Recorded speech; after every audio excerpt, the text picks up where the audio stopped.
Të nderuar të pranishëm në këtë xhami, vazhdojmë me mësimet dhe porositë që i marrim nga libri Riyadus Salihin të Imam Neveviut rahimahullahu taala, i cili në këtë libër ka përmbledhur ajete nga Kurani fisnik dhe hadithet pejgamberit sallallahu alaihi wasallam për të ndriçuar besimtarit të rrugën drejt Allahu subhanahu wa taala.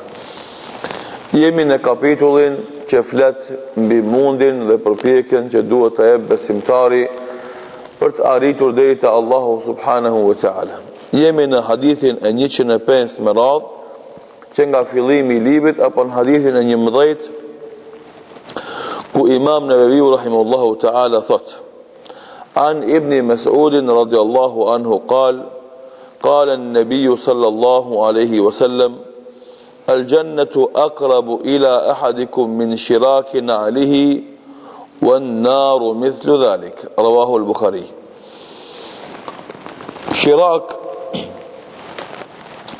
i thuhet hadithi pejgamberit sallallahu alaihi wasallam në përkthim do thot në rëfen Abdullah ibn Mas'ud radiyallahu anhu, i cili thot se pejgamberi sallallahu alaihi wasallam ka thonë: Gjenneti është ma afër jush se sa lidhësat e këpucëve apo kaishat e sandalleve, dhe xhenemi një ashtu. Gjenneti është ma afër jush se kaishi i sandalleve apo lidhësat e këpucëve, dhe xhenemi gjithashtu. Hadith i shkurt, mirë po nëse ndalemi dhe analizojmë porositë dhe mesazhet që na jep kjo hadith, janë të shumta dhe ja vlen që na më ndal dhe me mendu rreth këtij hadithi të shkurt dhe porositë dhe mesazhet që na jep. E para, ky hadith na e vërteton atë që na ka thonë më herët dhe kemi përmendur në fillimin e këtyre shërimeve, se Muhamedi sallallahu alaihi wasallam i është dhënë aftësi e madhe e komunikimit dhe shprehjes së asaj që dëshironte të thonte. Oratori, elokuencë që i mundsonte atij me pak fjalë me dhanë shumë domethënie. Siç ka thënë pejgamberi sallallahu alaihi wasallam: Innama utituhu jawami'ul kalim. Më janë dhënë fjalët përmbledhëse. Edhe ky hadith është i shkurt.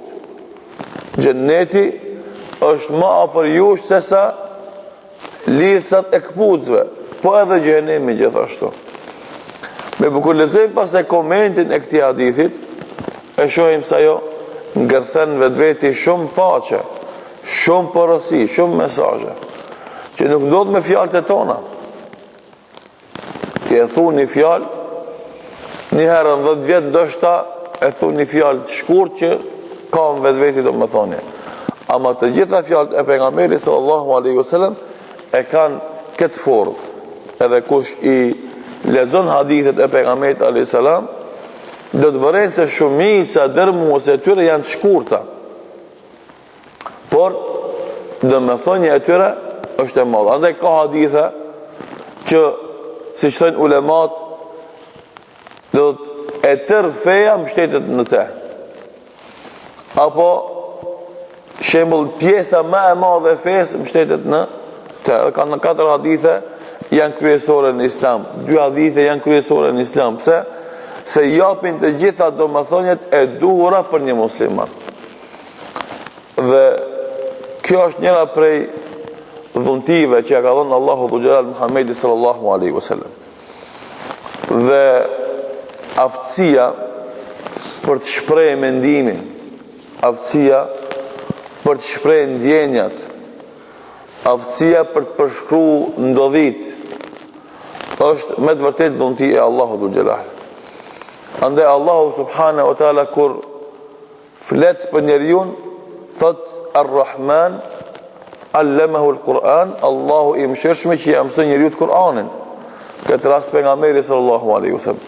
që është padyshim do të krye vepër prej librave të shpalluna që në vetveti ngërthen të gjitha llojet e mrekullirave, mes tyre edhe mrekullin e sqarimit dhe përshkrimeve në aspektin e tërësisë.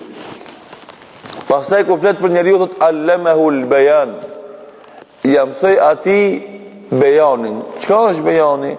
Është kjo që e them, aftësia për të ditë me shpreh në mënyrën më të mirë, më të qartë, më domethënëse mendimin dhe qëndrimin tanë.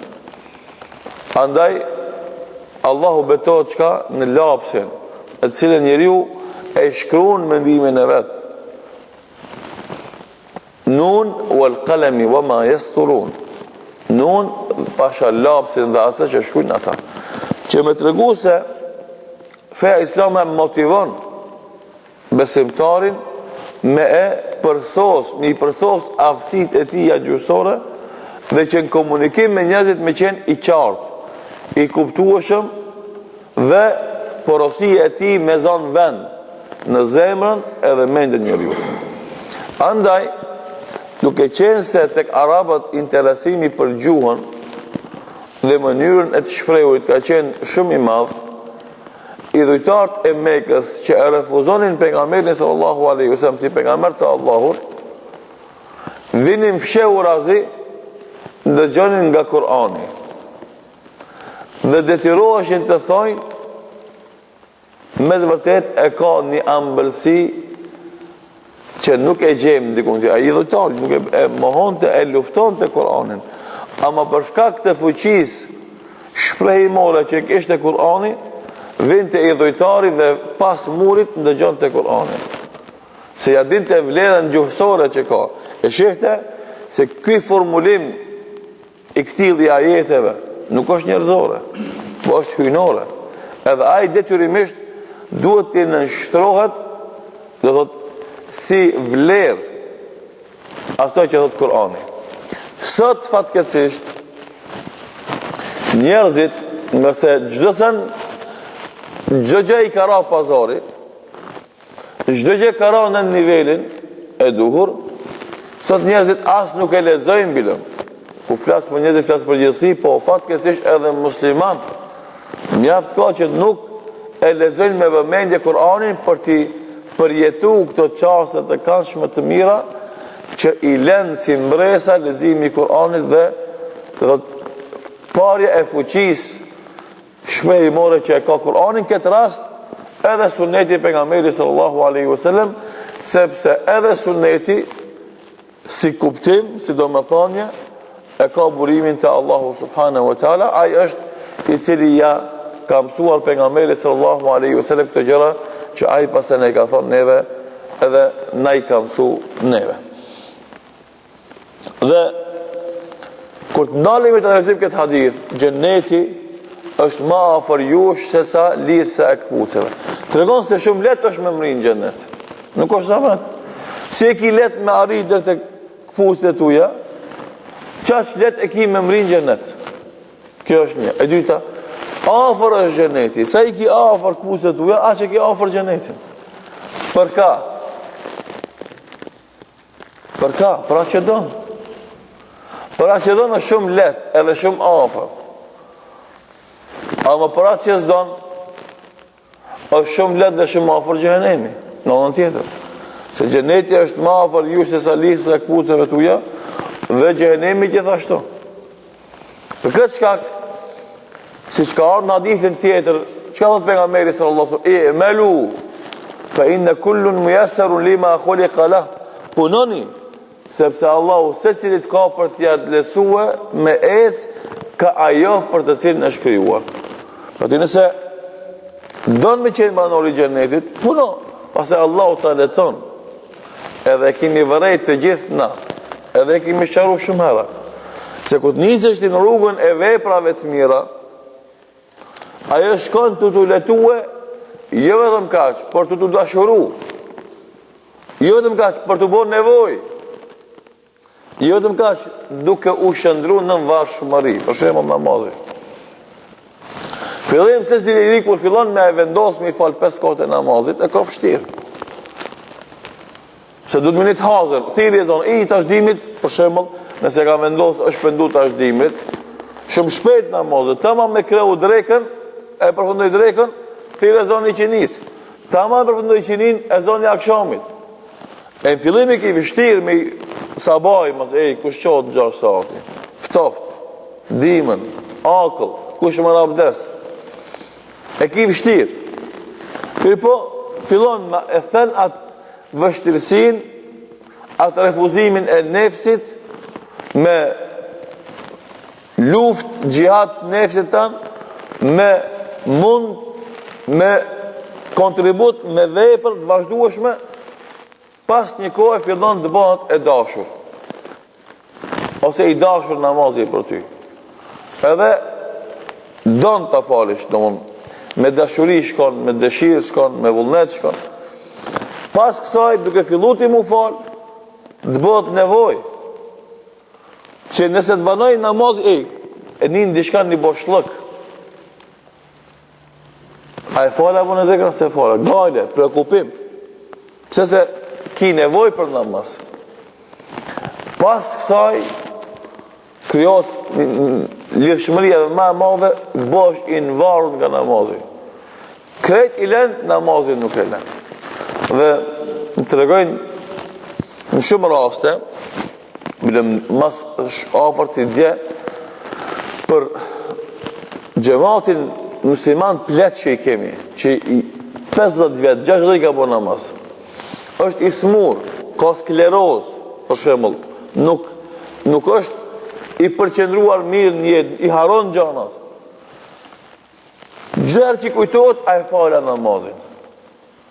A u fala. A e fala mirë. Dhe të jesh bob, përndaj ka po 80 vjetë, 85 vjetë, 75 vjetë. Gale e ti kryesor është namazi, se është bojnë varte e këj namazi. Edhe nuk ka gale ti, nuk thotë në a bona shpia, s'bona shpia, kam para, s'kam para, kam mal, s'kam mal. Namazi. Edhe normalisht kjo është një stadium, një nivel i lartë që e arrin besimtarit duke fillue me luft ndaj nefsit ti, arrin deri që a i bot namazi pjesë përbërës e jetës, nëse i mungon ajo, i mungon jeta.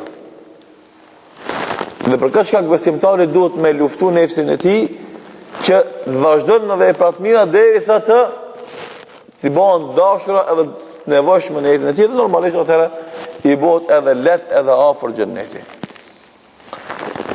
Po normalisht se edhe xhehenemi gjithashtu. Se njeriu shumë herë bën veprime të mira pa i dhënë ndonjë rëndësi të madhe, bëhen shkak i fitimit të xhennetit. Edhe kundërta, shpesh herë bën veprime pa i dhënë ndonjë rëndësi të madhe, mirë po janë shkak për të fitu idhnimin e Allahut edhe xhehenemi. Siç ka thënë pejgamberi sallallahu alaihi wasallam, inna ar-rajula la yatakalamu bi kalimatin la yulqi min ridwanillah la yulqi laha balan yarfa'u Allahu biha darajat. Ndodh njeriu ta thotë ndonjë fjalë që e kënaqin Allahun dhul xhelal, pa ja dhënë vëmendjen e kushtuar, pa ja kushtuar vëmendjen e madhe. Pa thonë që e thash një laf, ku me disë shpar peshe ka. Mirë po bëhet shkak që Allahu të ngrit në shumë gradat e larta në xhennet. Wa inna rajula la yatakalamu bi kalimatin min sakhatillah, dhe ka mundësi që njëri ta thonë ndonjë fjalë që e hidhron Allahun. Ja la yulqi laha balan, duke mos i kushtuar ndonjë vëmendje të madhe. E thot një laf kështu, e gjun. Si e pransi, ama bëhet sebeb që jehvi biha fi xhehenem, të hidhet të poshtë thellë në greminat e xhehenemit. Andaj shumë herë punët e vogla që ndoshta ti si vlerëson të mira bëhen sebeb i gradave të larta të xhenetit. Dhe kundërta, shumë vepra të vogla të këqija që ti suet ndoshta rëndësi të madhe bëhen sebeb i fitimit të xhehenemit. Andaj u vërtetu hadithi shka, xhenetin e keni shumë afër, po dhe xhehenemin e keni shumë afër. Dhe për këtë shkak, muslimani kur i ka parasysh të porositë pejgamberi sallallahu alaihi wasallam atëherë çka kjo jashton vullnetin, që është porosia tjetër, që mos me e neglizhu asnjë vepër të mirë sado që është e vogël ajo. Mos me e injoru asnjë vepër të mirë sado që është e vogël ajo. Mos me e lën masdore asnjë vepër të mirë sado që është e vogël ajo. Pse? Se ndoshta ajo është shkaku i xhenetit. Se çfarë vepër e lehtë, e vogël, na afron ka xhenetit, pse mos ta bëj? Edhe kundërta, nëse është një vepër ndoshta e lehtë, e vogël, mirë po, ta afron xhenem, largohu prej saj. Mos ri afër asaj. Kur ta kanë musliman këtë botë kuptim të pranishme në mendjen dhe zemrën e tyre, atëherë i shef si vleta. Vleta nuk priton me thith nektarin e çdo lulës, edhe lulës vogël, edhe lulës madhe. Nuk priton. Ama duke thith për të gjitha llojeve të luleve, edhe për të gjitha sasive të luleve të vogla dhe të mëdha, ajo e bën mjaltën e mirë. Edhe besimtari e përjeton kënaqësinë në dunjë dhe lumturinë në dunjë dhe shpëtimin dhe shpërblimin në xhenet, duke mos e lënë masdore asnjë vepër të mirë që mund ta bën. Se shpesh në ndodh, për shembull, thirr dikush me një vepër të mirë. Ta zon, për shembull, me bë dhikrin, mas namazit, 33 subhanallahu, alhamdulillah. I thu, po kjo e lehtë është, ka më të mëdha se kjo. Ka më të mëdha se kjo. Po ti nëse se bën këtë voglën, ti a mendon që kime mujt me bë të madhe na? Kur ti priton me bë të voglën, a mendon që kime pas vullnet me bë të madhe na? Andaj edhe është në mënyrë pedagogjike, me të cilën i mëson pejgamberi sallallahu alaihi wasallam musliman që bëni ato veprimet e mundshme, edhe nëse janë të vogla. Pse se ti edukohesh me bë vepra që pastaj ato të bëhen shprehi dhe kulturë dhe ti e ki ma letë në bodhët mojë. Fëmija në klasën e parë e ka vështirë me mësu anë, shkronjën e parë të alfabetit.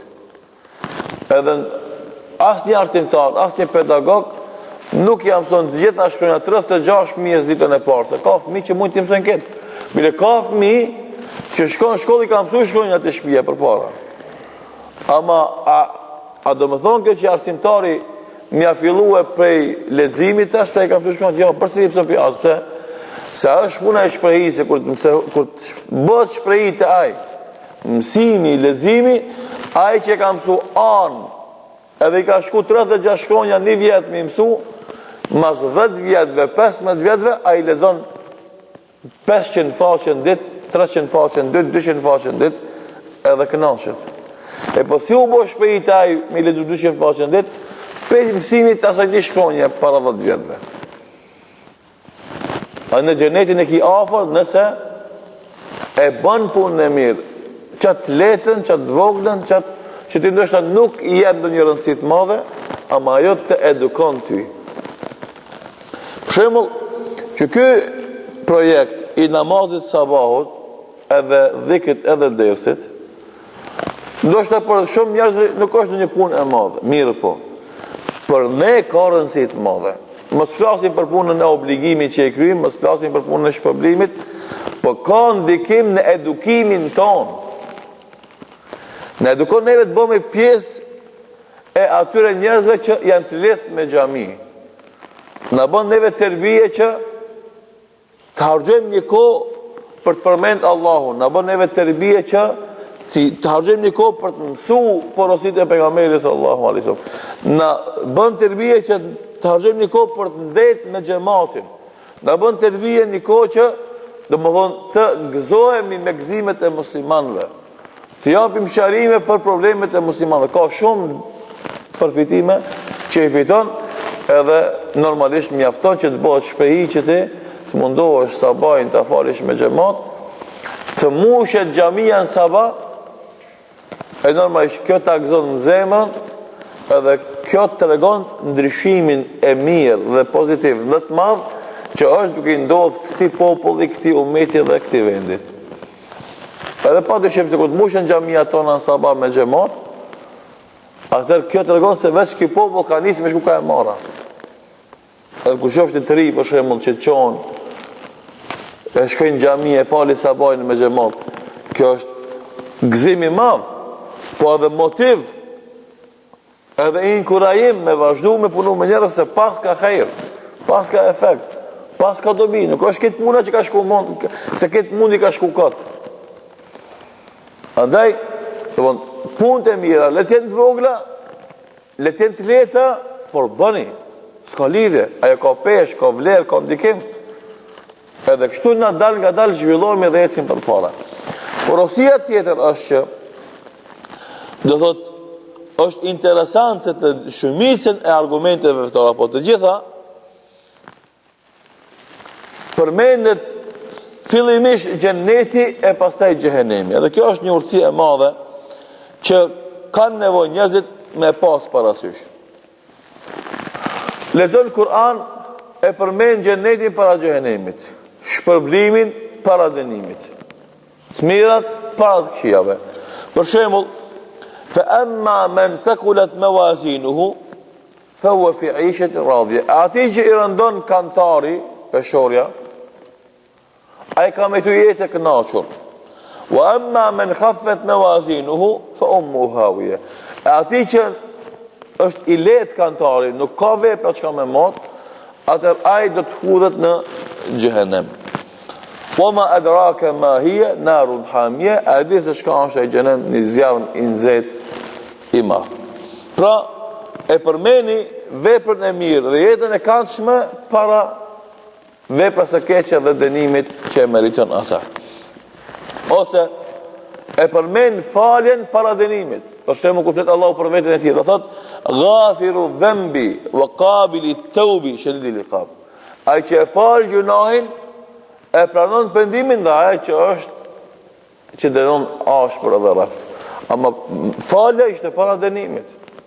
Për me tregu se Allahu dhul xhelal don t'ua fal njerëzve, ti mëshiron ata, ti shpëton ata, jo ti ndeshkon edhe ti dënon edhe t'vujnë ata. Ose shembull të vetë e mira dhe keqja, që thot men ya'mal wa man ya'mal mithqala dharratin khayran yara wa man ya'mal mithqala dharratin sharran yara. Kush bën sa një grimc atomi të veprave të mira ka për ta pa, dhe kush bën sa një grimc atomi të veprave të këqija ka për ta pa. Pra, andaj edhe muslimanin komunikim me të tjerët, vazhdimisht duhet me pas parasysh këtë koncept kuranor edhe sunnetit komunikim me njerëzit. Do thot, vazhdimisht përmende veprën e mirë para të keqes. Domthonë kur të vere puna me fol me dikën, kallzoja fol për besimin në Allahu, një tauhidin, monoteizmin. Pastaj fol për shirkun nëse ka nevojë. Fol për namazin, pastaj për gjunahin. Fol për veprat e mira, pastaj mësoja njëri të mirën. Mos ja nisi për të këqijes. Përmendja falën e Allahun, para se m'ja përmend dëshkimin e Allahut. Përmendja të mira që i fiton nga besimi, para se m'ja përmend këqija që i vjen nga gjunahi. Edhe nëse në këtë formë muslimani komunikon me shoqërinë, atë do të mbush njerëzit me energji pozitive. Do të mbush njerëzit me vullnet për jetë. Do të jetë motiv shtesë për të me vazhdu rrugën e hajrit. Që zakonisht ndodhe kundër kur komunikojnë një besimtar i devotshëm i ri me shoqërinë për rreth, fillon komunikimi me ndalesat fetare, me pasojat e gjunaheve. Që edhe kjo është temë që flitet mirë po pas parave. I foli për vlerat që i ka Islami, dobi që i sjell imani, rëndësinë që ka adhurimi. Fol për këto tema. Dobit edhe individuale edhe kolektive, edhe shpirtnore edhe fizike, edhe mentale edhe trupore. Ama për mi fol të gjërat dush me ditë, dush me lexu, dush me pas material që themina, e ti s'lexon, s'dëgjon, nuk konsultohesh, atë çka thu haram, kjo haram ajo. Edhe njëra për fjalëve, etiketave që ja u hudhin muslimanëve të ri është që ta s'din që se veç me thonë kjo është haram, kjo është haram. Pse se komunikimi jonë me ta i shpesht është në lidhje me haramet. E të është dikush ka me thonë hoqë, po unë e për e shofë se shumë harame ka të përhapuna, pse na s'pe shofim, edhe na e shofim që ka shumë harame të përhapuna. Mirë po, nuk ja fillojmë për atje, pro ja fillojmë prej gjërave të rëndësishme dhe të mira dhe me vlerë, që kur të instalohen ato tek ai, ato vetë ju dal nga do të bëjnë ndryshim tek ai mental, ndryshim edhe të qasjes, edhe të botë kuptimit, po edhe të veprimit. Ai njeri që deri dje ndoshta u kundërsheke me ty për këtë çështje, kur instalohet ai këto vlerat e mirëfillta të Islamit, u bo edhe ai si ti ndoshta ta kaloj se ai lexon, analizon, do thot, është më i butë për shembull, edhe ndikimi i tij ka më qenë që më i madh. Dhe për këtë shkak do thot është një element shumë i rëndësishëm që duhet me pas parasysh dhe ajo që do thot duhet me na shtyj vazhdimisht këtë hadith që thot Imam Ibn Jauziu rahimahullahu taala se fitimi i xhenetit është i lehtë nëse e kemi niyetin e pastër dhe bëjmë ibadete. Domthonë dy gjëra. Niyeti, qëllimi ku dojna me mri e kemi të pastër, e kemi të sinqert për Allah dhe punën, adhurimin, ibadetin e bëjmë. Nuk ka shumë si rregull. Ka shumë si sasi pastaj, ama si rregull është një qëllimi i pastër, domethënë edhe veprimi i vazhdueshëm çon te xheneti.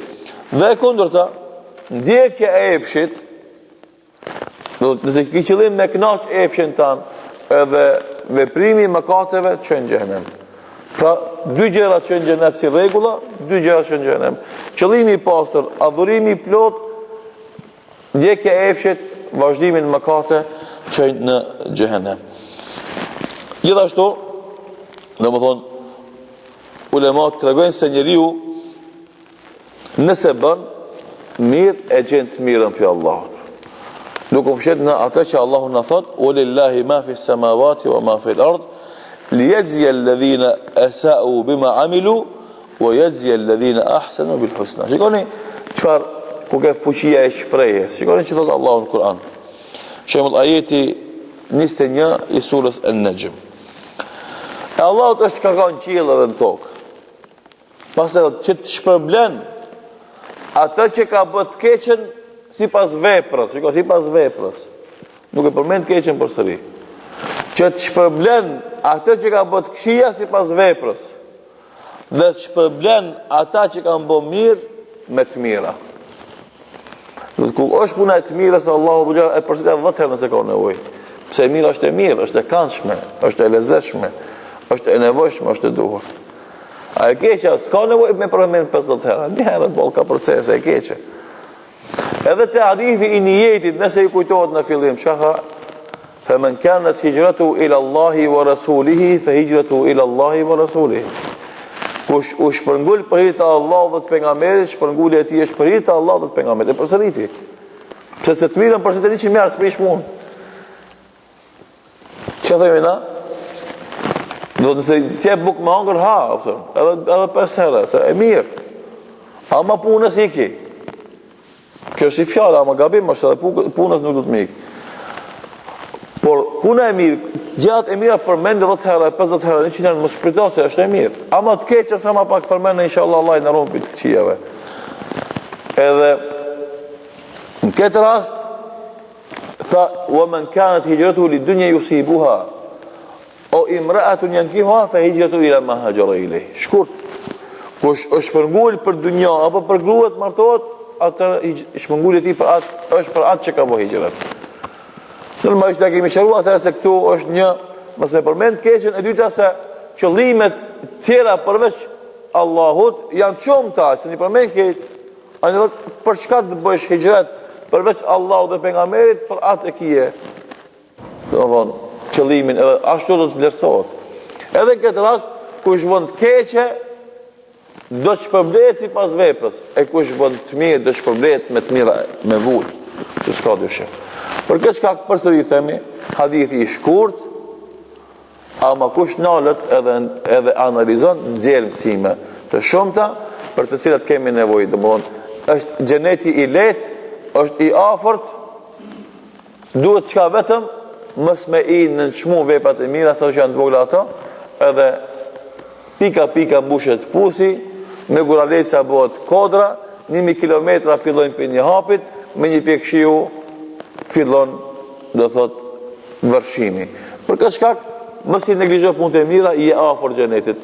Edhe normalisht mos i nënçmo edhe gjunahet. Se zjarmi, për një gacë të vogël bëhet zjarmi i madh. Edhe gjunahet mos i nënçmo se edhe ato të voglat mund më bëj sebeb me djeg, me të përgjit.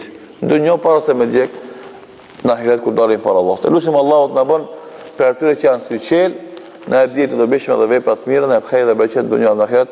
Wallahu ta'ala a'lam, sallallahu ala Muhammedin wa akhiru da'wana an alhamdulillahi rabbil alamin. محمد يا رسول الله يا حبيب الله يا رسول الله يا حبيب الله يا نبي الله محمد يا رسول الله محمد يا حبيب الله محمد يا رسول الله